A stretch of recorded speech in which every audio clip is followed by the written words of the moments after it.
Okay. Kanyesposts, so find out. This is the weekly recap. Keeping up with it. It's a full-time job. I did adderall smoothies with Riff Raff. Okay. That's how we started the day. Before we get into that, I never can start these things. Okay. I like how you're doing it with the gloves. It's like it's almost like you're a villain, like getting ready for You're something. right. You know, you need the dog on your lap or some hairless cat. Totally. You don't even know. Well, that's the thing about gloves. You remember the book, The Witches by Roald Dahl? Yeah. If you look at that book, most of the illustrations look like Kim Kardashian. Interesting. In fact, let me go grab it. Is what Green Girl's saying that Kim Kardashian modeled herself after all the surgery to look like the witches from Roald Dahl's book, The Witches? That's crazy. I wouldn't doubt it. Witches run Hollywood. Occultists, human sacrificers, lizard people. I mean, we're in the thick of it right now. I mean, is this That looks like Kim not- Kardashian. I mean, is this not No. Balenciaga, Kim? Yep. She's got the gloves, the bodysuit, the long extensions. Yep. The mutant face. There's something about, Yep. and I've noticed that's a theme in pop culture where they're all wearing the gloves, and I never really noticed it. Wasn't there something about witches at one point saying like even if they were making themselves beautiful, that they couldn't hide the oldness or the hands. ugliness of their hands? Right. I don't know what story that's from or how widespread that And was. I don't know if you've seen. I like that this is turning into like reading Rainbow. You need to put a rainbow over this part. I don't know if you saw the new Hansel and Gretel. Yeah. I was thrift shopping recently, and I Yeah. picked up this It's so good. vintage Hansel and Gretel puzzle. Do you say Hansel or Hansel? I say Hansel because I'm I say ignorant American. Hansel, yeah. As one Hansel is does. so hot right now. So in the original story, it was just about witches. Yep. They just wanted to. I guess they just wanted to Eat kill them. the kids and eat them, right? It's But- like adrenochrome, but from But they didn't OG. say the motive in the original story. Right. Yeah. But in the new reboot, it was adrenochrome. Really. You can't hide the age of the hand. So I think maybe that's why celebrities wear them, but it also could be Mhm. symbolism for something else. Yeah. Something, it's nefarious. Like even just you putting them on, it makes you feel like you're about to do some type of operation. Shane Cashman, welcome to the show. What's up? It's been a while, and since you were one of my first guests back in, was it January? Yeah, it was early January. And you have been on quite the podcast run since Yeah. I've seen you last. Yeah, this is one of my favorites. That's why I forced you. I don't to- want to say I bursted your podcast bubble. You but did. I was just gonna say okay, that. I Yeah. didn't want to take credit. Yeah. I've done others, but like this was my first like me out in the world, you know. I feel like this one was when you were like, I love hearing myself talk. Yeah. And I want to like I just play that episode. That's how I go to sleep. As I listen to that episode for 8 hours on a loop. Not the Alex Jones one you were just on. That's my new ringtone because I love the sound of Alex's voice. He's like a doom poet. I mean, yeah. Welcome, Shane Cashman, to the show. Gay is evil, and I just can't handle it. I can only do my Alex Jones impression when I'm telling an Alex Jones story. So like the first time I met Alex Jones, that was probably 2 years ago, and we were all at Tim Pool's studio, and Alex is a guest. We're outside hanging out, and a hummingbird just beautifully floats out of the sky and stares Alex in the eyes, but like Mary Poppins-ish. And Alex looks at it nonchalantly and goes, "It's a drone." I was like, holy shit. He's so funny. He's so funny. Well, it's like he's making fun of himself. Oh, so he didn't really believe It was a joke, but it's funny. also possible when you're Alex Jones, when you're like the most hated man in the world. It's also possible. Who do you like think's more hated, Alex Jones or Ye? Alex, for sure. You know, I think you're right because yesterday a friend called. I think I had posted something with Alex Jones. They were fine with the Ye part, but then they were like, what are you doing following this account that has a photo with Alex Jones? Alex, I love him. I've loved him since I was about 17, 18 when he was in the movie Waking Life. He's a great cameo in it. So he's Didn't even know he was an actor. ish. He was in the movie as himself, like screaming about the government and power and freedom. So for me, I'm saying like Alex has given me a lot throughout the ages of like how to properly question everything, right? Shane was just on Alex Jones' show, and it just coincidentally happened to be Ye's birthday. So Shane took the risk of wishing Ye a happy birthday on Alex Jones. Yeah, it was the first thing I said. And he was kind of thrown off by it. I asked his permission. I told him I want to talk about. Yeah, I didn't tell him I was going to wish him happy birthday. I wanted that to be a surprise. That was sweet. But I was like, because I know it was jarring for Alex Somebody Ray. had to talk about it. Like, you were the only person I think that's addressed it, because everyone's wondering, what does Alex think? But you went on to Alex Jones and you basically kind of brought up, how did you feel when Ye said the things that he said? And you were kind of defending Ye, and Alex seemed so triggered. I was shocked that he was so emotionally affected by what Ye said, and it felt like he really wanted the world to know.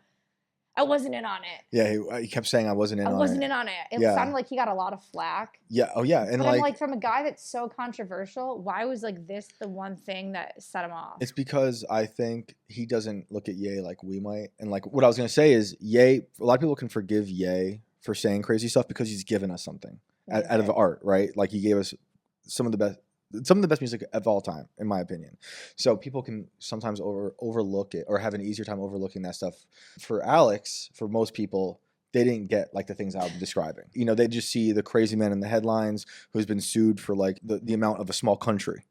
But when it came to Ye and that episode, like I remember watching that happen because when Ye was on InfoWars, I was in the airport to go to Ye.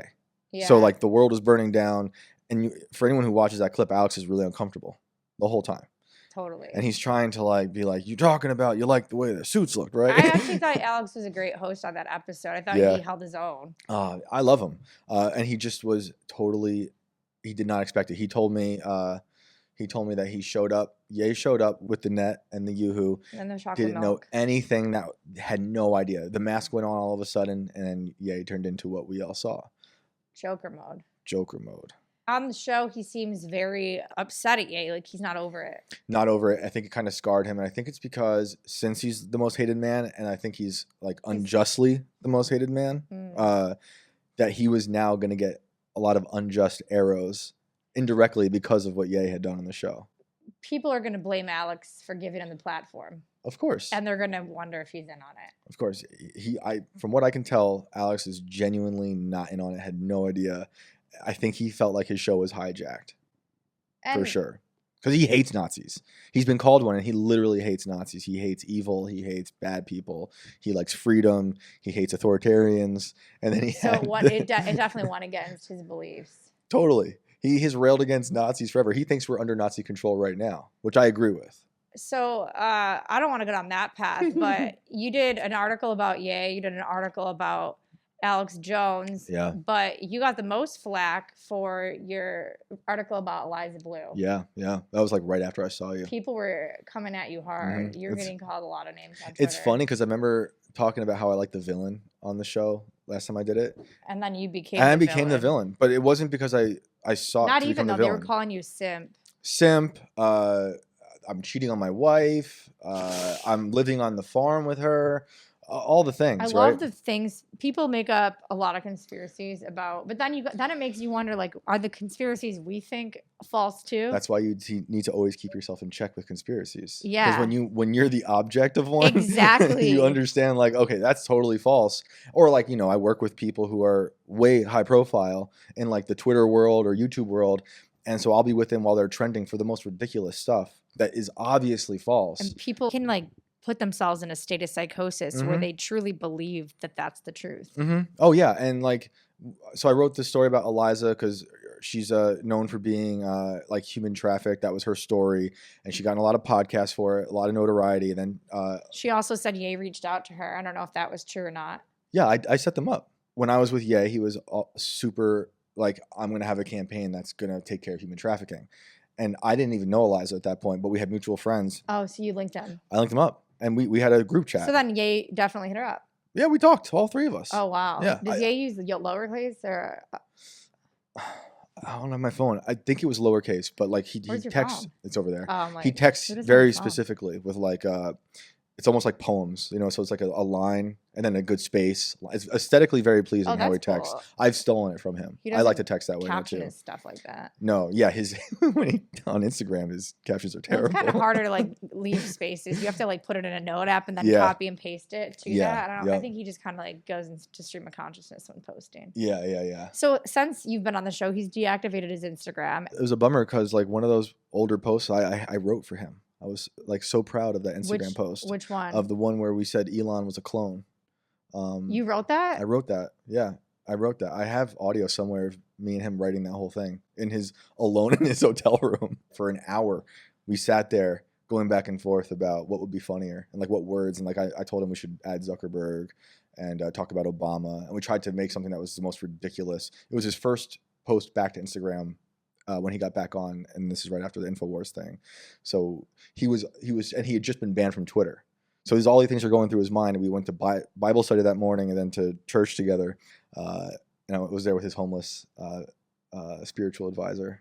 So Ye had a spiritual homeless advisor? A religious advisor. I don't know what he would call him specifically, but yeah, his name was Mark, I believe. And as Nick told the story that happened like right before I met Mark, which was Mark walked into the Yeezy compound like homeless, and Nick said he was like just a total mess. I don't know how much that's true or not. I mean, but he is homeless. Mark, he was a very nice guy. I sat with him and Ye together at a table for Bible study. Mark was a big dude, lived in his car. And then someone would pick him up every morning and bring him. And so I was like, yeah, Ye did more for the homeless than Gavin Newsom. It's true. Oh, man. I drove by like the LA River, and it's just like encampments. It's bad. It's really bad. It's so sad. I hate it. And like Austin was really bad too. Austin was way worse, I think. It's actually bad. I felt kind of like Austin was dangerous. Oh, they're aggressive because it's like addicts. It's a different type of homeless person than I'm used to in like Brooklyn or Manhattan, where I've had people threaten to cut my head off, but like they're just mentally unstable and they don't have a sword. Maybe they could try if like a broken bottle, just take a while. Oh, I mean, I was attacked by a homeless guy with a sword at the Free Britney rally a few years ago. What? He unclipped my dog from my leash, and Holy shit! But then he didn't even try to kidnap her. What the fuck? Yeah, my dog protest for Britney. That's crazy. So what about Britney getting slapped?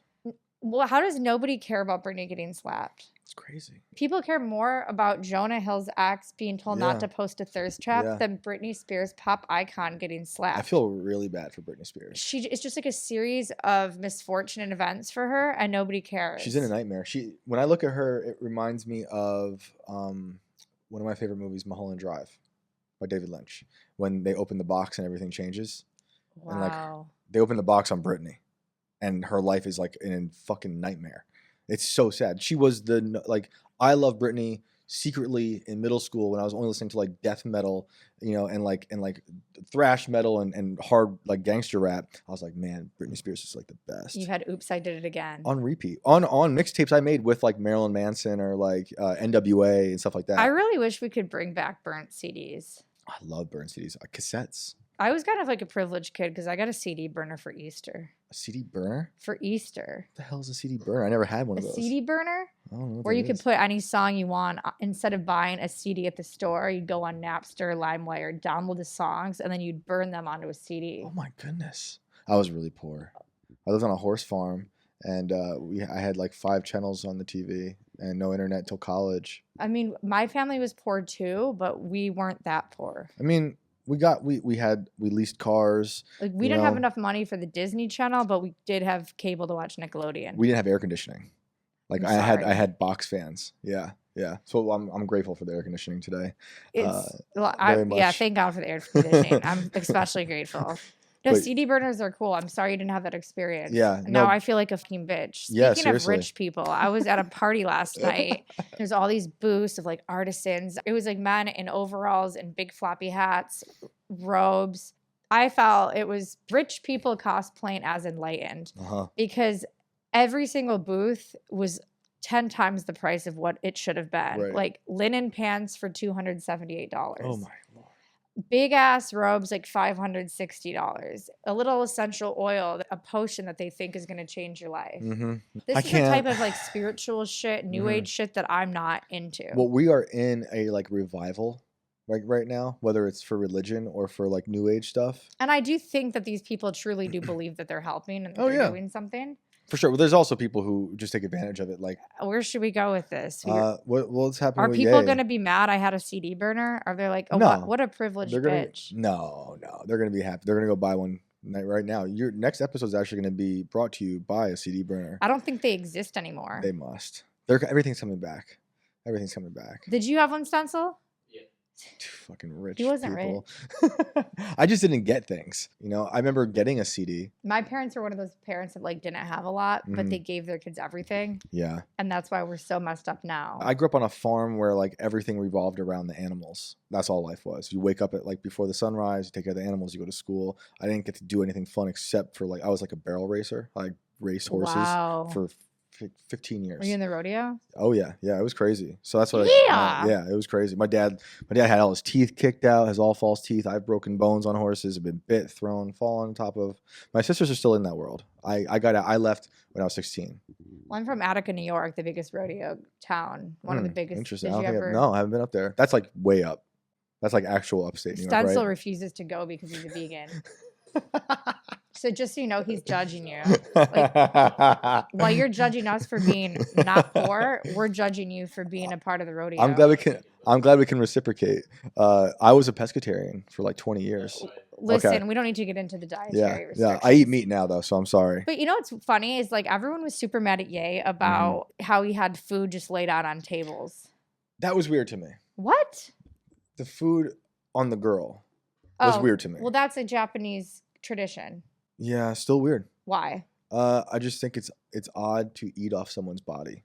I mean, I want to eat off. I would never have my kids go near pull food off someone's body. Sushi's slimy, and so is like an Instagram model. Like, I mean, like they're sweaty. You know what I mean? Yeah, I understand. I don't think North ate off the girl. I think Didn't she she? just. She took- pulled a piece of sushi We off. don't know if she ate it though. Yeah. Either way, I wouldn't have my kids around that. Her mother is in less clothes. And I don't think that's right. In person, like I wouldn't want my kids around anyone who's like somewhat naked. Because you saw Ye back in December. That's when he was in his like very Christian arc. Mm-hmm. Do you feel like there's been a change? No, probably not. I think he just does things. I don't think he's on an anti-Christian thing or less Christian. I think he's still, from what I could tell, like Christian. And I think that's very important to him.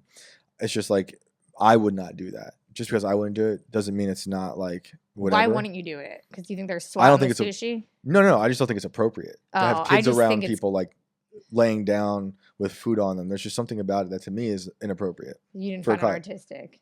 No, and I've seen that before though. It's like Marina Abramovich has done things like that, you know? Right. And like it's just I don't know. It didn't seem.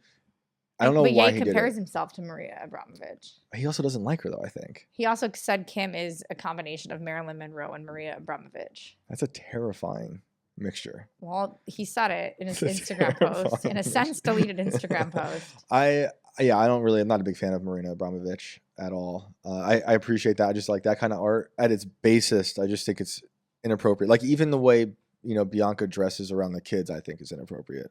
So let's talk about that because that's a huge topic of discussion. Yeah. A lot of people are analyzing Ye and Bianca's recent fashion choices. Right. I think, and this is obviously just opinion, I think he has. So like last time we talked, after the story, I wrote he lit the whole world on fire as he does every few years, right? And now it seems like he's in this like regrowth phase.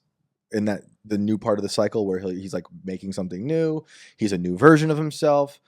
I think that doesn't mean inside he's different. It maybe in some ways the way he's gonna like express himself. Constantly reinventing yourself. Right. And like, but I think there's a core to him that stays the same, which is like, I'm an innovator, I'm an artist, I'm a risk taker, Christian, Disruptor. father, disruptor, all these things. So like there's that is always gonna be there, but then fracturing out from that is like he's always something new, like 808s is new, like Twisted Fantasy is new, like Donda is new, like all those things. So when I see him dressing like that, I would never in a million years wear that stuff. And I think that's totally fine. I think a lot of fans have it twisted. They think that just because Ye does something that you have to hop on that trend. And I Right. think Ye's always preached individuality Right. and like loving yourself. Yeah. So it's like we don't have to wear the jeggings if we don't want to. Yeah. And that's I what look good in jeggings. I'm sure. I will not. It's very Robin Hood. Right. It's very Robin Hood. And if you even think about like what he did with Balenciaga Right. when he bought all of the Balenciaga clothes Mhm. and then stamped the Ye 24 logo on them Right. and then just threw them at Art Basel on the floor. It was kind of like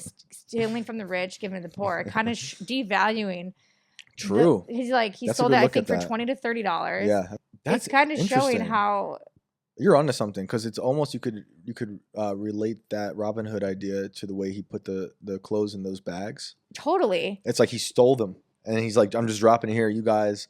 And I think Half that was of a the way. compromise. I think if Mhm. Ye had it his own way, the clothes would have just been on the floor. Yeah. I think he's like anti-table because he doesn't like folding. Yep. But for some reason, when it comes to, he also doesn't like plates. Windows. So he doesn't like windows. He doesn't like glass. What did he tell me? There's something else he doesn't like that I stopped using since. There was something, I was involved in something because I spent like a while after the story, like writing prayers for him. And it was like, I said, I don't want to step on anybody's toes because he was giving me like a job that someone else I knew was doing. He was like, I hate that phrase. You'll never step on someone's toes. I was like, all right, I'll never say it again. And I haven't used it, because I just like, because it's like almost like a timid response, And if you're asked to do something, He no matter wants you who it to is, stomp on someone's. just go do it. Yeah. Doesn't matter, And then maybe what I would do would make the person who's supposed to do it better, right? And then we're collaborating, which is what happened, right? Well, that makes me think Ye's really confident because there's a lot of celebrities out there that, like, it's like I said, the laws of power book don't outshine the master. It sounds Dude. like Ye wants you to at least try. He wants you. I swear to God, he engineered my story as it was happening, knowing what the story would be like, knowing how I, at that point, was able to talk and relay certain things to him. He knew what I could do. And then so he put me in situations that he knew would translate on the page. Is what I feel. Walk me through it. Like at the end of our first day together was just like more of me and him chilling, talking for a while about all these things, art, whatnot, his campaign. Then it ended and I was like, wow, I was in my head, I'm like, that's a great story. I have a freaking crazy story. But when it ended, he was like, come to church the next day. Of course. So the next day to me feels like he engineered it. It was almost like we collaborated on the story, but he didn't tell me. I could just be projecting this, but that's how I feel because I could tell he knew that I would take a lot out of the church experience after we've talked about God the day before. But then not just that, like then throwing me in the car with him and his friend, and then listening to Watch the Throne up through the Malibu hills, and then taking me to a studio hotel thing on the Pacific Ocean. Ocean. Started writing the lyrics together. That's when we wrote lyrics and wrote the Instagram post, and we talked about Kim, and we talked. Like, there was moments that happened that second day that like I just can't write about because it was like we had conversations that were so personal. I'm like, but there was one thing you said you could kind of tap dance around tonight, and that was the recent clip that was going viral of Kim crying about Ye, and you said that you were actually there in person when they were having a fight. Yeah, she wasn't there, but it was happening over the phone, right? And we were there in his like hotel studio thing, and she was definitely very mad, and she was about just what? Everything he's been saying. There was something going on with one of the children, like I think it was someone's birthday, and they were fighting about that. But she was just saying, like, she was being super, super mean and rude. No way. Oh, she was really. She was saying crazy stuff. Well, we did hear her when Candace Owens released the old Kim when she was bitching out Ray J, and she called Whitney Houston a crackhead. I think Kim's a fraud. I think those Whoa. tears are fraudulent. I think she comes off as innocent, and like what I saw was like she was not being nice, and like Ye's not innocent either. We all have flaws. Like it wasn't like one person's the angel in this situation, but when I see those tears in that clip, I'm like, that's so false. Why? Because like I could see how she reacted to him, and what was she reacting to? It was something with a birthday, So, and I don't want to give away too much of their like because I was just like there. What was her tone? Just calling him mean stuff. Like name just calling? being rude. Yeah. Like what? What name? I'm not gonna say. You can say a name. I'm not gonna say. I honestly won't because it was just crazy. Bitch ass. He was saying wild stuff. Yeah, I would never talk to someone like that, like the way she was Wow. talking. But like never. You seem like more of a lover, not a fighter. I don't know. What I saw was just like the complete opposite of what she portrays herself as, which is fine. Well, I think we all know that. Right. And but we're like, for me, not wanting to get too crazy into it is just because that situation then turned into me and him having like this very personal like conversation about children, fatherhood, that like I wouldn't add in the story because it was just so connected to like what had happened. How did he react after the fight? He went and recorded 2 songs, you know, like right after. I think I think at that time he's just, I don't want to say confused, but just like maybe lost. Do you think he's over her? I don't know if you'll ever be over the mother of your children, but the love is not there. Maybe like as a wife, I don't know about the attraction or any of that stuff. I can't say, but the mother of your kids, I'd imagine for him as well, will always be like important, despite how terrible she can be. And I'm not. He's definitely not making it easy either. I can't relate. I Right? don't have a baby mama. Right. Like, you know, it must be tough. But like the weird thing about writing the stories that I've been doing, like in him in particular, is like they allow me in their life for so long. So like I'm there. Who? Just like Ye or Alex It was 2 Jones, days. Riff Raff, but 2 days with 2 days Who with am I to say? Ye. I've 0 days with Ye. I'm in a fucking green mask Two talking days, about him. 2 days with Ye was, I mean, it was a lot. I didn't sleep in LA at all that weekend because it was just like so insane that it was happening. Like I couldn't believe it was happening. It's weird because a lot of people are like, don't meet your idols, but you met your idol and you had a great experience. It was incredible. It was incredible. I surfed on God's hand right to LA. And Did then, he like, make you more into Jesus? I had been on that path, but I remember a very distinct moment getting to that hotel room where he had the studio. It's just me and him. He opens the windows and like I see the Pacific Ocean for the first time, and then I look over and like I'm like looking at Ye, and I'm like yeah, like That's powerful. I'm like, this is only God could do that. Like Ye, I don't really care about many celebrities. There's like a handful that like I look up to as like artists, right? Like, do you think it was more Ye or the ocean? It was everything. Because both are really like It was that's everything. a moment. It was everything. You know, I'd never been to LA until that time. I didn't know where we were because his driver like raced through the hills, and we're listening to Watch the Throne on Jay-Z's birthday, right? Cool. And then he drops us off. I'm just following Ye up the stairs to this crazy room, and then he opens the thing. I was just like, wow, that's really it was very powerful. But like I had been on that path already, and he had helped prior with stuff like the Sunday service, because even when I considered myself an atheist, I was obsessed with gospel. I'm confused. Were you an atheist last time you were on the show? Probably agnostic. You've changed. Yeah, I go to big time. You told me prior to the episode you go to church twice a day. Twice on Sunday. What changed you? I knew my wife and I. So my wife was Christian her whole life, and she married for some reason this atheist because I was born Jewish. My mom's Jewish, my dad's Right. Catholic, and so it was very confusing. I went through that whole thing, became atheist forever, and you know, I tried to pray a few times when we had some issues with our kid who was in the NICU when he was born. And I felt like a fraud, didn't feel right, couldn't pray. But I'd always been into like Christian, like rap is basically Christian music. Even with all the bad things, they're always talking about praising God. Right. And that's always been something to me. And I also always love gospel music, especially Sacred Heart music. You're not all rap.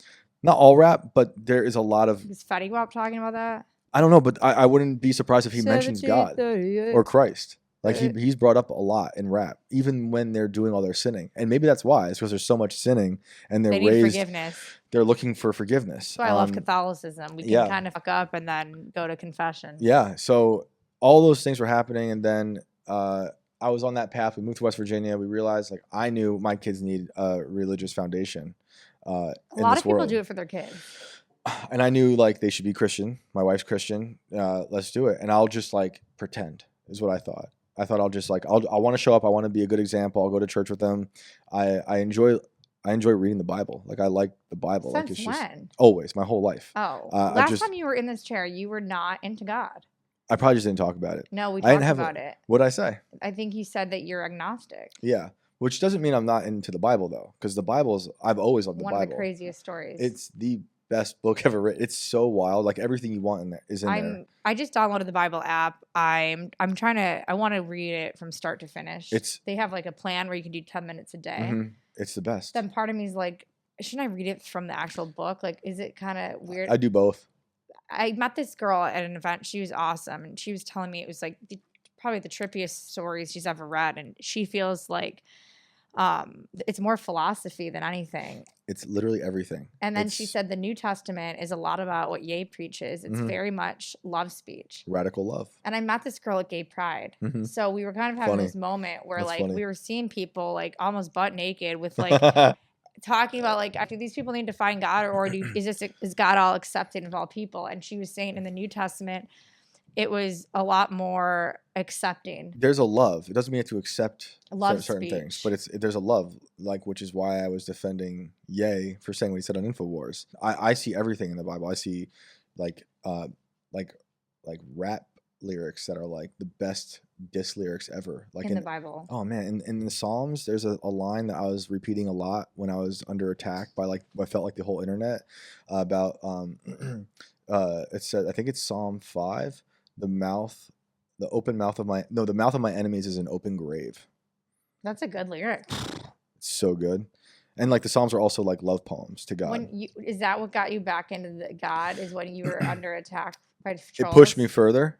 But dude, that's a thing. It pushed me further, but honestly, it started me even realizing that I was agnostic happened. This is a weird story. Maybe I told you already, but like it happened when the news broke about Epstein. Because I was like, is there's that much evil in the world? Because that was truly evil, that whole story with the kids. Then there must be the good because everything in life there's a balance, right? So that honestly, like experiencing just peripherally that evil pushed me into like being, I have to accept a greater good. Because that much light evil. always outshines evil. Always. And then, yeah, so it wasn't one moment. And by the time like the controversy happened with the Eliza story, I had already been going to church. Like I'd been going to church already enough to where when I'm in the airport to go to the Ye story and the world's on fire because of what he's saying, I'm texting my pastor being like, you got to send me things in the Bible. They're going to calm me down. Well, the things that Ye say that brought me closer, like on my journey, was obviously the first, which it was just subconscious, was find God. Like it's such a simple it's such a diss, but it's also a great suggestion. It's cool. It's the best. That's why it's so good. But then the second one is when he posted God Step In. And there was a time when I was getting a lot of trolls and a lot of hate online, and I was getting doxxed. And I just felt the most helpless I've ever felt in my life. And I remember having this moment where I was just sitting outside and I just looked at the sky and said, God Step In. And it was at that moment I realized how much I have to surrender to God and that I cannot control everything. Once true. I surrendered, it was this immediate peace. Totally. And I just was like, I don't even know if Ye knew how much God Step In had that much impact. So I don't think I've ever told this story before outside of just telling my wife, but like I've been on that path to Christ, going to church, reading the Bible, really like understanding like I want to like believe, even though like I felt like a fraud every time I would. And I couldn't, even like this is obviously after the Epstein thing I just told you about, experiencing darkness definitely like made me realize that I think there must be a God. But then it was like undeniable joy really pushed me to God, like my children, my wife, like a career happening. And then because then you're in your divine flow. Something, like you've tapped into the divine flow. Something was happening, and then I attempted to pray for like the first time, like without feeling like a fraud. I'll admit I have a hard time praying. It's really tough. Why is it so hard? I don't know. Some people are so good at it. I know. It's like, do I hold my hands like this? Do I sit on my knees? Do I go like that? I don't think there's one way to do it. My personal opinion, I don't know how other believers would feel, is that the imagination is the portal to God. So like anytime you're creating, you are talking to God. So what happened to me was I sat down in a chair deep into this path of what I've been on, and then I remember looking at the sunset outside of my window and just like praying to God to reveal himself. And literally the next day, Tim Pool said, you got to meet Ye. So that was like, okay, God revealed himself. And then Ye helped push you closer to God because he invited you to church. It was more of those, that didn't push me to God because I'd already been there, but it kind of solidified it. It was just like, to me, it was like God's revealing himself. Yeah, because he's giving you an opportunity. Because I'm with like my favorite artists of all time who I've always defended, and now I have a chance. Well, it's just things were aligning.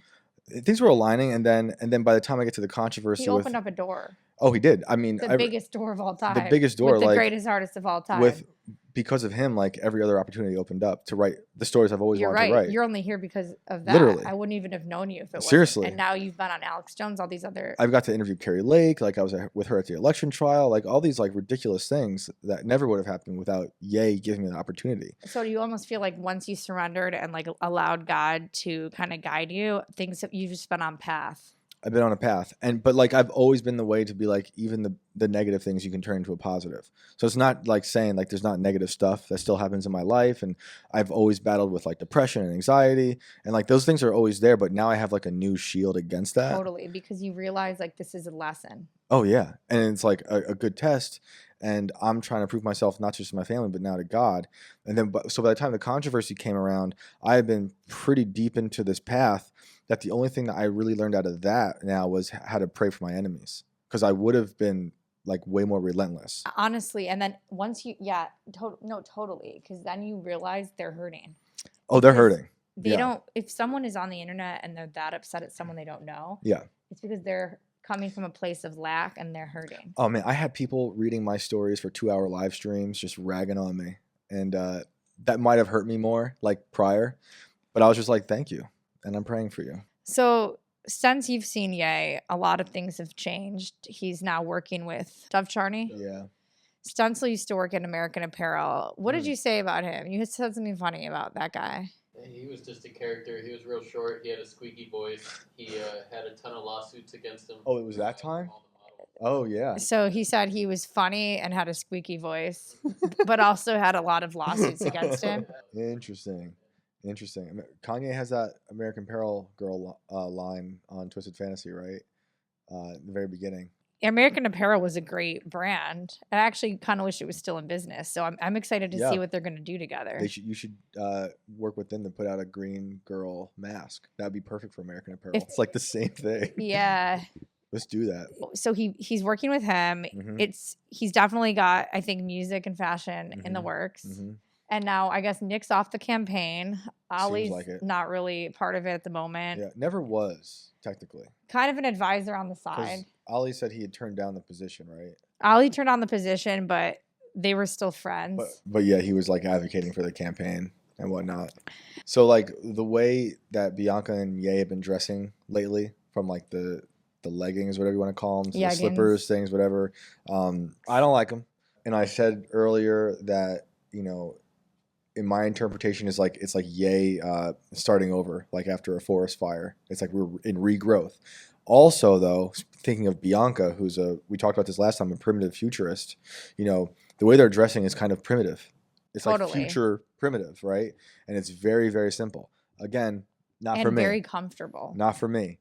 I don't really like most of Ye's fashion choices. I love that he does them, and I love that he loves them. I love the masks from Yeezus.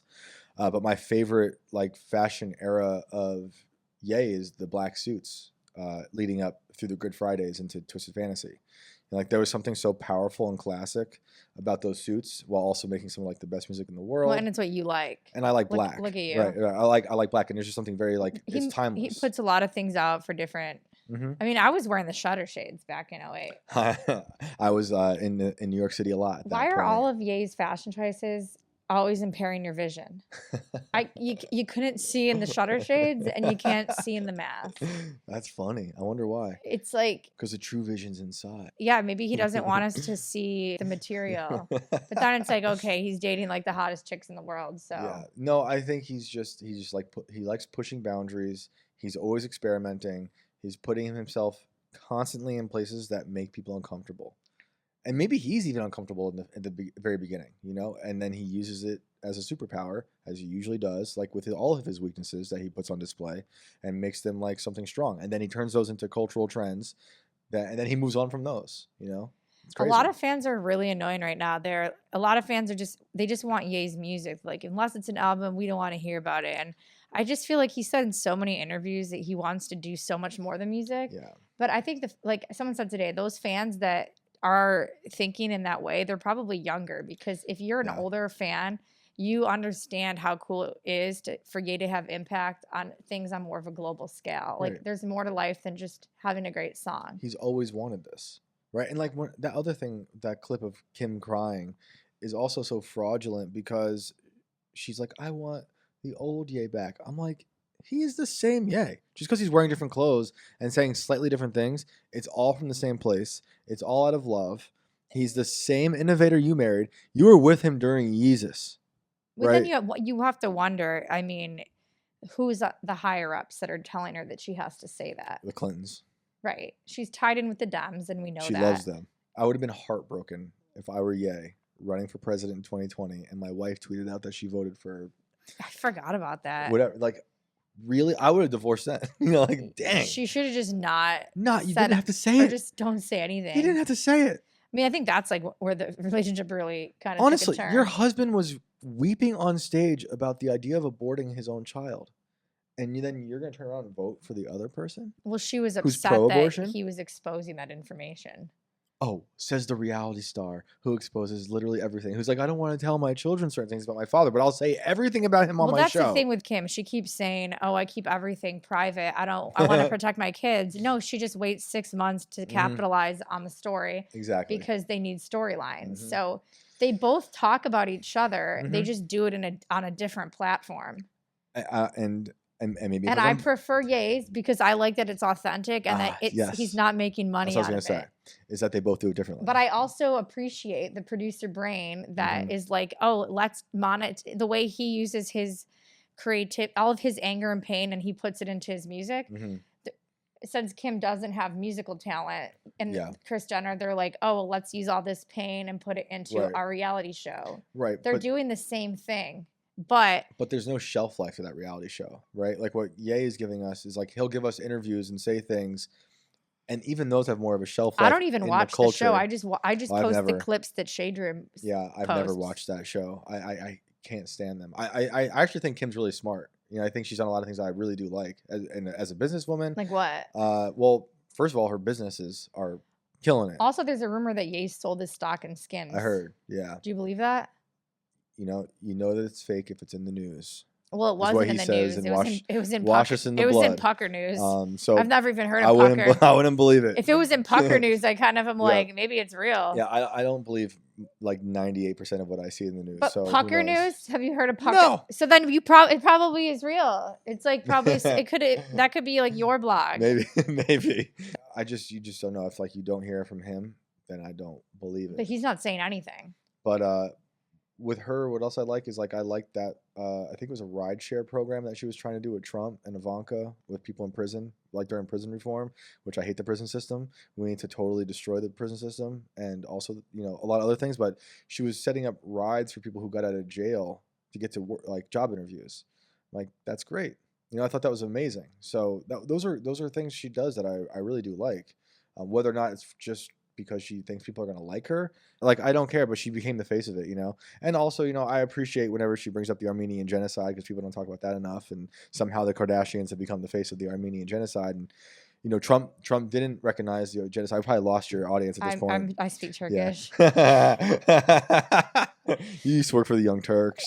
Some of those things she does that I do like, but I just, I can't stand that whole brand. I can't stand that show. I don't like what it's done to the culture. I think it's vapid and empty culture. Like, I already hate TV. I don't even own a TV now, right? I've never had Right. My wife and I've never had a TV.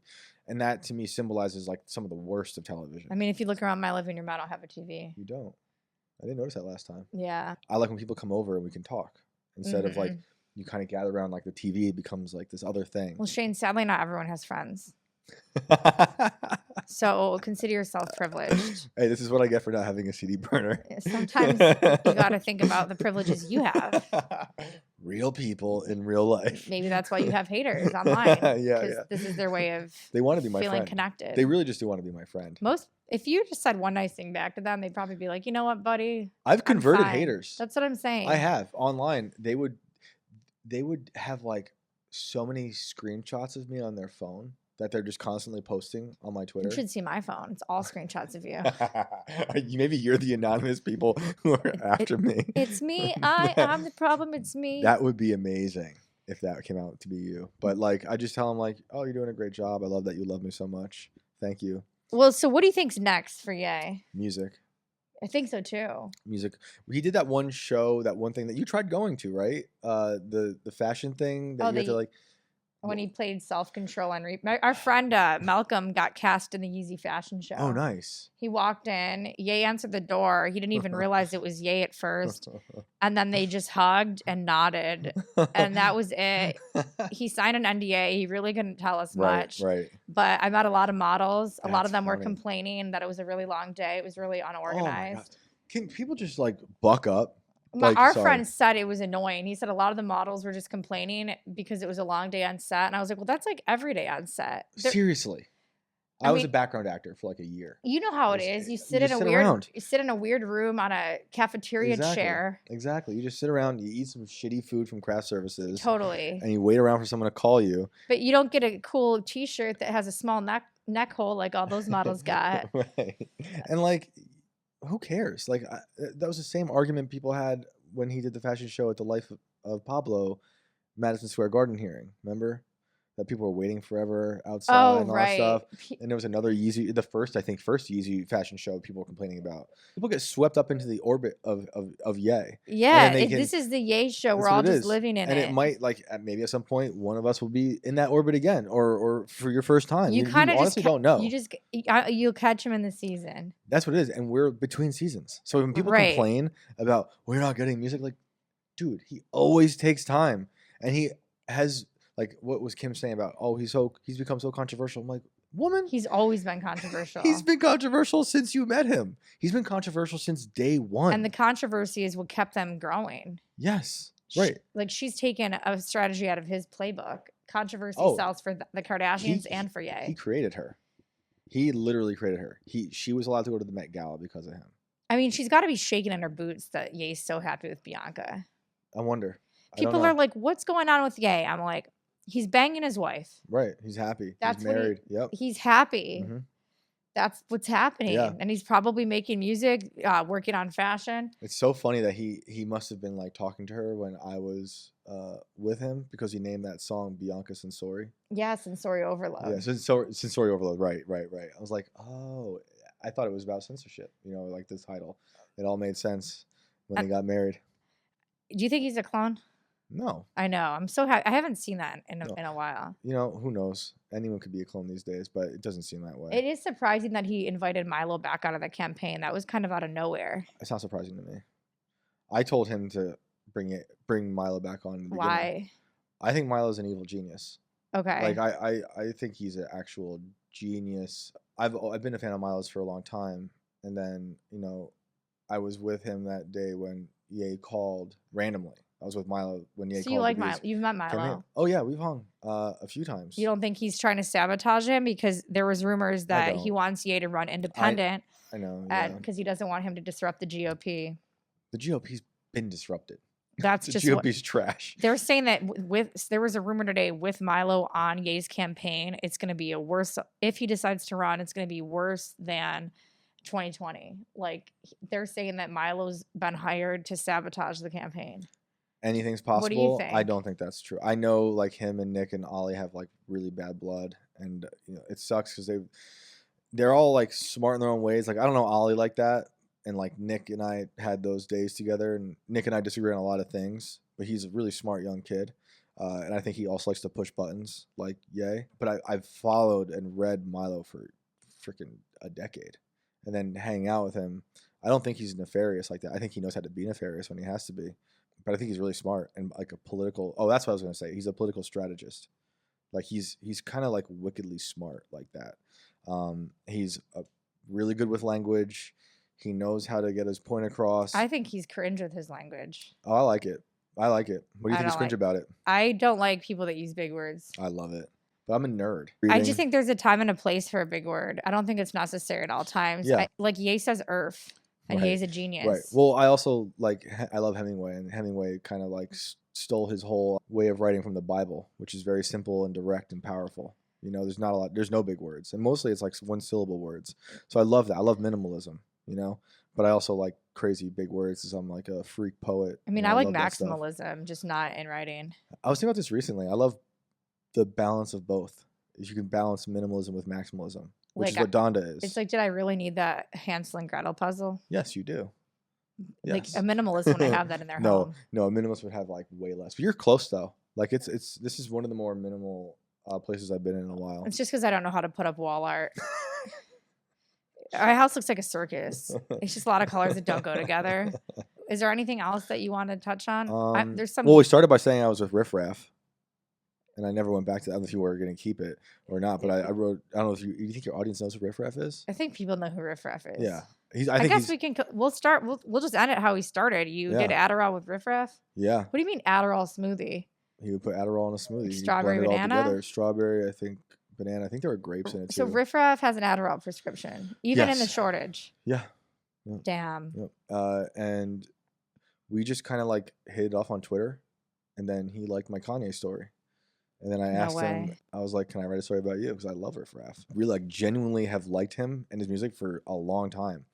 And he was like, "Yeah, fly down. Come over." So I slept in his house for 4 days. Are you serious? Yeah. And you did every morning an Adderall smoothie? Not every morning. I turned it down the first 2 times, but like we would go on dog walks every day. We take like 2-mile walks with his dogs, and we just talk about music and his life and all this stuff, and sipping our smoothies out of his solo cups, neon, of course. And you guys would get along really well, actually. My kind as I'm looking at you, man. He's amazing. I think he is like underrated. What inspired you about Riff Raff? Give us a little insight. This is interesting. It was just like the work ethic, everything he's been up against, because he's had a lot of issues with like, he kind of got Me Too'd for some bullshit in Australia, which was I think false. Like I think it was totally bogus. It's been pretty much proven that she was lying. He seems like a really nice guy. I think he's a genuine dude and a nice guy, and that happened towards the beginning of his career when he was on Diplo's label. So kind of like everything kind of went south after he was about to like just blow up. He had Childish Gambino on that first record, a lot of really great artists, right? And that happened. He never stopped, but he definitely like went underground again. That's how he would say it. But he never stopped, and I just loved like his ethic. His work ethic was so great. And the second I met him, I was wearing another pair of boots that were older looking than these, and he like ragged on me. He was like, "Where'd you get those? Crocodile Dundee?" I was like, I love this guy so much. He's funny. He's hilarious. Yeah. He's so funny. And so we just hung out, did the dog walks, talk about music, his career. You know, I'm trying to like tell him why going independent is better than trying to like go mainstream still with like the old school like record labels. But he's in that mind of like I want that validation from a label, which I get. He's still in that. I get, and he deserves it. I think we're still in that realm. Ye tried disrupting, taking his music off, but yes and no. I mean, it's tough, but I think he's great. And, what was like the best? What else did you guys do besides walk dogs and do Adderall? Well, I guess a few things. We went to a monster truck rally with him. What the hell? Yeah, Riff Raff is awesome. at like a NASCAR racetrack, and I had never seen more people literally jump out of moving cars to take pictures with him. Like he is beloved everywhere we went. Like even at a Walmart, people like love him. He's recognizable. So recognizable. And then so like basically the arc of that story was he had been given a beat to rap over. You know, they were going to pay him something, you know, for like a verse and a hook. And he just wasn't feeling it. The whole 4 days, he's just like, and the beat was all right, but he's just like not feeling it. And then by that last night, he's kind of in a funk. And I could be like, wow, it's kind of sad to see Riff be in a funk. Because you're like, that guy is always like just on point and hilarious. In a funk, he goes for a little walk. He rescues a frog on the street, a little baby frog. He brings it across the street. Comes back in, makes us dumplings, and then he asks his producer, this guy, Synthwave Sensei, this really awesome guy, he does all his music now.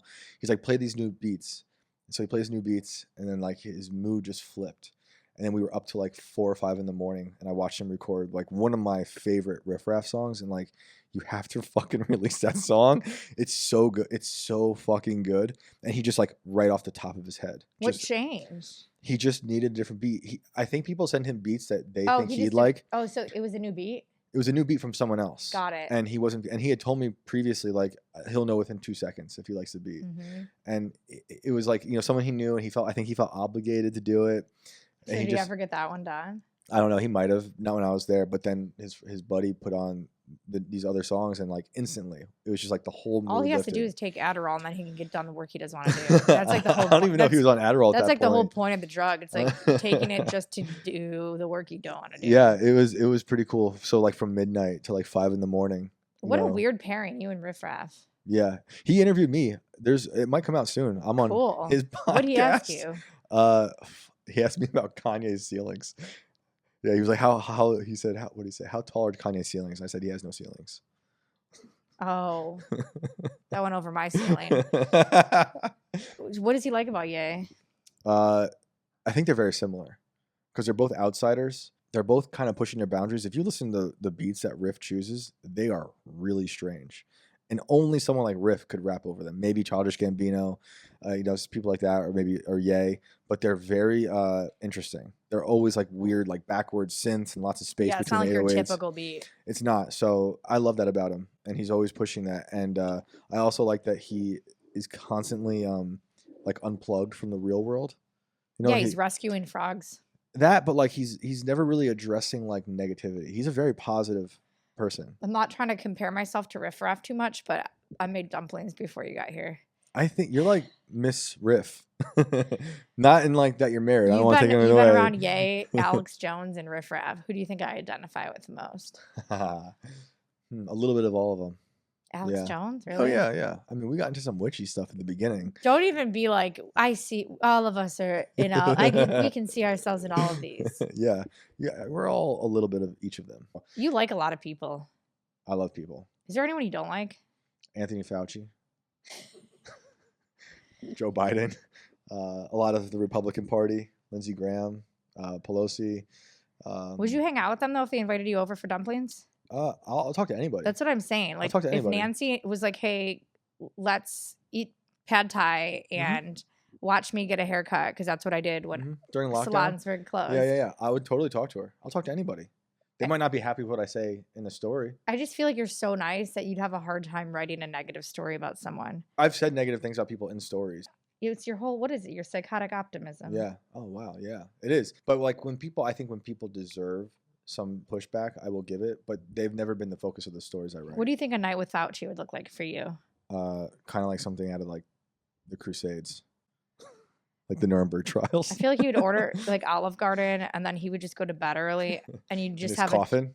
you would just have a twin bed, and then I don't know. he would already be up in the morning, and you'd still be sleeping. Well, this is the thing. Is You'd like walk down the stairs. with the people I've been writing about though, I do have like a positivity towards them already. Like I only like pursue certain stories where I'm like, that person's being misconceived in the media. What if Fauci came knocking at your door and was like, "Can you write a positive story about me?" I would absolutely not. I would be asking him things that he would probably not want to be asked. What if he And was open to it? That'd be great. I'll ask him, and I will not say the things I'm going to say. Are you even gonna vote? I might not. I honestly I hate them all. You know, Who do you think's got a better chance, Trump. DeSantis or Trump? Oh, DeSantis is a joke to me. What about- Is one of the worst campaigns I've ever seen in my What life. about RFK? I agree with 97% of what he says, but I think he's a fraud. No way. Mhm. Why? Well, supposedly, where do I start? Supposedly, his wife threw parties that you had to have the vaccine for to go to. You know, that's interesting. Yeah, me. he's anti-vax. Yeah. Oh boy. I'm anti-vax. I know, but I'm anti all vax right well, now. what if him and his wife just had opposing views? That's fine. That's fine. I just think I know my parents did. Yeah. They almost got a divorce over the COVID shit. Oh wow. Yeah, both my parents are conservative and got the shot. I'm just so anti like leftism right now that I think a lot of the ways RFK thinks are still left leaning. We know where that leads. I think he's running as a Democrat. He's running as a Democrat, Yeah. right? Which, you know, I like to separate Democrats from leftists, but most Democrats have been hijacked by leftism, which is to me like Marxism. So this is you could cut all this if you want, but like it's important to me because no matter what, it'll lead back to where we are now, which is a very bad place. The thing that's really the worst thing to me with RFK Jr. is that despite everything he's seen happen to his family, 2 assassinations that he believes the CIA carried out, he knows how the media can assassinate your character as well. Totally. He still buys into the caricature of Trump that the media portrayed. Trump's got so many issues. Like, I really don't like his last year of his presidency, but like he's not the caricature that RFK Jr. thinks he is. Do you think he actually believes it, or is it his just way of getting votes Could away be. from Trumpsters? It could be, but it seems very personal. It seems when he talks about Trump, he really doesn't seem to like him. I mean, they work together. So it could just be a personal thing. It could be, and that's fine, you know. And there's 2 very like prominent families with their own issues. I think honestly, where I'm at is I probably have to prefer Trump over everybody because I just want an atom bomb in the White House. Another one. I want the whole system to be destroyed. Don't you think And Ye could do that? I would like that. That'd be great. That'd be great. If he's serious, I think that campaign is serious. I do think it's going to come back. You think Ye or Trump? It'll be tough. Honestly, I think it'll be tough because Trump gave birth to the Ye campaign because Ye saw Trump as like, oh, if he can do it, I can do it. And Ye, if he does what the Republicans haven't done or any conservative, which is the ballot harvesting, which I don't agree with, but if they're going to play that game, which is legal, Ye would destroy with ballot harvesting. You know, he could throw a concert and harvest ballots, which I don't think is appropriate. But if you're going to win this game that they've rigged, that's kind of what you have to do. Don't hate the player, hate the game. Yeah, pretty much. And he could do it. But I'm asking you, Shane, who would you vote for, Ye or Trump? If it's down to both of them, it really, I can't say now. Okay, we know what his answer is. It's not Ye. No. He just showed his cards. No, I would. It really depends on how the months play out. Like, I need to see As more. someone who wants to shake up the system, I'm surprised that that I don't wasn't. like. As someone that loves Ye so much, I'm surprised it wasn't a clear answer. Yeah, it's different. It's just different. Like, I know Ye says he will be a disruptor, and I like his Christian values. I just need to see it now. Like, I've seen him. I've talked to him. That was 6 months ago. You know, in our country, I honestly don't think this country could even survive an election. So it's kind of like it's a crazy thing to even think about. But things change, right? You know, I didn't take Trump seriously until. I mean, when you met him, you were at Tim Pool, and Ye was standing there very seriously, and he mentioned how he wants to be president in that circle. I wrote a story called "The Case for President Ye." Right. I believe that he could be president.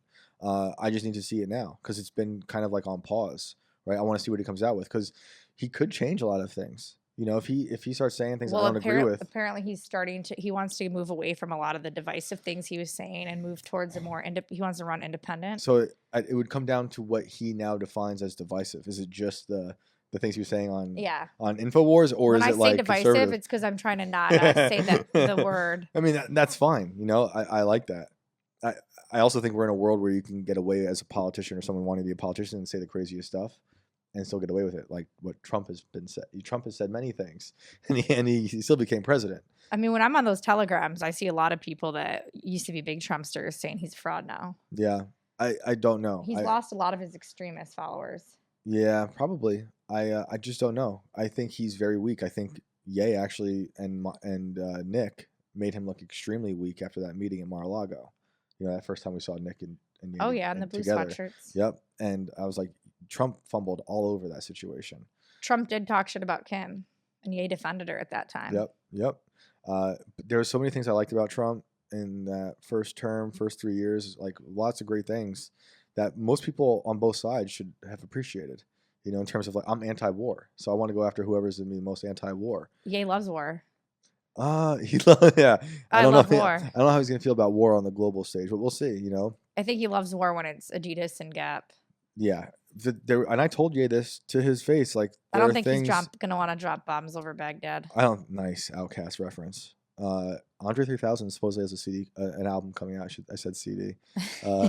Because you're on showing my age of your CD burner dreams. But I told Ye, I was like, one thing that bothers me is that you want to create a world or country that might have blasphemy laws, right?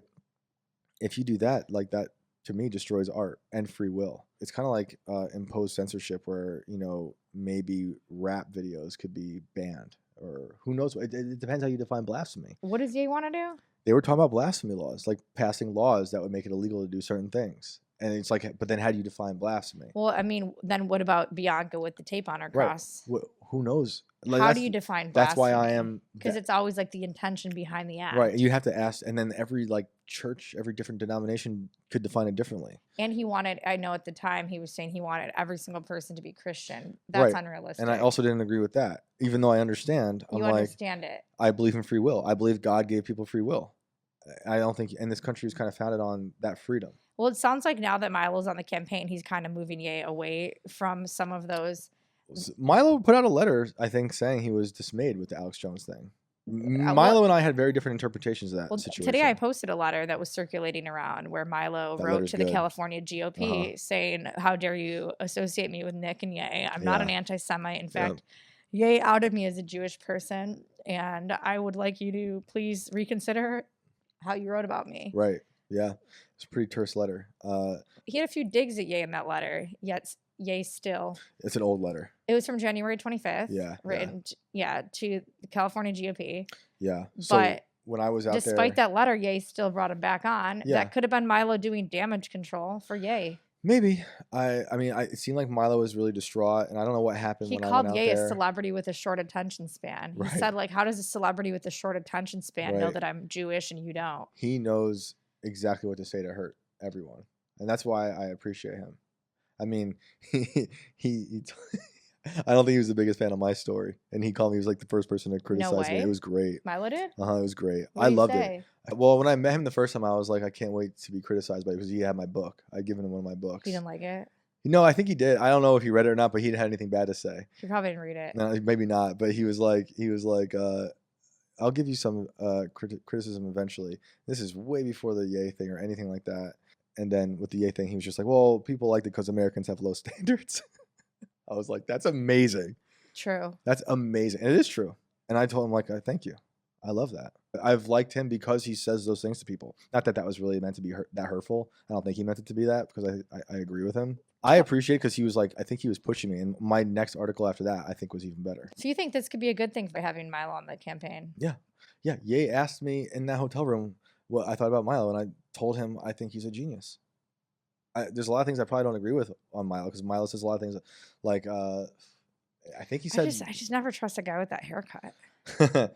Yeah, I don't look at those things. Yeah, I literally just, it boils down to the words. And Well, that's why he's Ye good at wants them. us in this mask, so we don't focus on the visual That's and we right. focus on the words. That's right.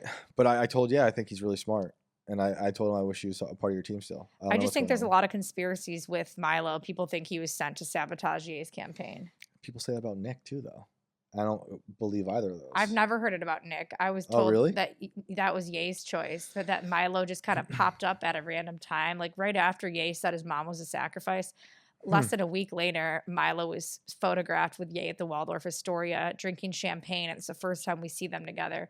So it was kind of weird that Ye was out there saying all these really outlandish, conspiratorial, like truth bombs, and then a week later we see him with Milo, and it was just kind of like But Milo's out not a of nowhere. conspiracy. He's what? Milo's not a conspiracy Right. theorist. So it's almost like who sent him to shut Ye up? Because after Yeah. Milo came around, Ye kind of calmed down a little bit. I mean, Milo did say that Britney Spears was put on lithium. On the Right. Tim Pool. I appreciated that. Right. He said, like, look what they did to Britney. So he did buy into some of Ye's what people would consider conspiracies. When Yeah, Ye but that's I think just well known knowledge because you could look totally at Prince or what they did. Some to Michael people Jackson, say that's a conspiracy, though. You know, oh, for sure. I appreciated Milo's perspective on that episode. Yeah, I don't think he was sent. Anything's possible. People, I truly because don't. of his association with Marjorie Taylor Greene. There's Yeah. rumors that he was living in her house. Yeah, I don't know about that. I mean, I don't know. I don't know how I feel about Marjorie Taylor Greene either. I I'm was not, like, the told biggest she's fan. a huge conspiracy theorist. Well, she said some wild stuff before. She said like there's lasers, but then we did hear that there are lasers being sent out into the atmosphere. The Six Flags Laser Light Show. Maybe no, like more nefarious ones like HARP. But What? oh, you know about HARP? No. Oh, jeez, it's a whole other show. It's Damn. oral beams being sent into the atmosphere For what? to destroy the Earth. I don't know. They think they're Who's sending testing. them? That's our government. Yeah. Then we have Damn. DARPA. You know about DARPA? That's like our big base where we experiment and make a lot of interesting like projects, like secret projects. Right. And the first person to run DARPA was Jeff Bezos' grandfather. Whoa. Yeah. So Can't make this shit up, folks. nope, it's all out there. You can look it up. But Well, this podcast got pretty good at the end. yeah, the whole thing was perfect. I think. Well, thanks for coming on, Shane. We always can course. talk forever. I know. What story do you have next that people can look out for? I'm gonna be going to Yuma to report on the border because it just is. It's actually prompted by an RFK Jr. Like I love listening to him, you know, and he Really? I feel like that's the part people don't like. I you know what? I know. I listen to like a lot of crazy music. And to me, it doesn't bother me at all. Like it's just, to me, it sounds like he's constantly about to cry, and it almost makes sense. Thought it as sounded a like there Kennedy. was something caught at his throat. Yeah, I mean, it sounds like that too. It doesn't bother me at A all. dust ball. It doesn't bother me at all. I feel bad for him, but just so much sadness in that What? life. I know. Like when he talks about his dad being shot or his uncle being shot, like it brings me to tears. Like it's so fucking sad. Do you care that 50 Cent was shot 9 times? I do. I cry about that too every time I listen to Get Rich or Die Trying. You have a lot of empathy. Yeah, maybe. Same. That's why I think Elon has the Neuralink. Whoa, because you can do so. He's building rocket ships. He's trying to get to space. He's got Twitter. He's Neuralink. What else? I'm missing something. There's something else he does, but I'm like, how can he respond to just any random tweet that might have his name in it? That's not even, he's not added in it. Maybe he has assistants. He's got Neuralink. That's his assistance. It's in his brain.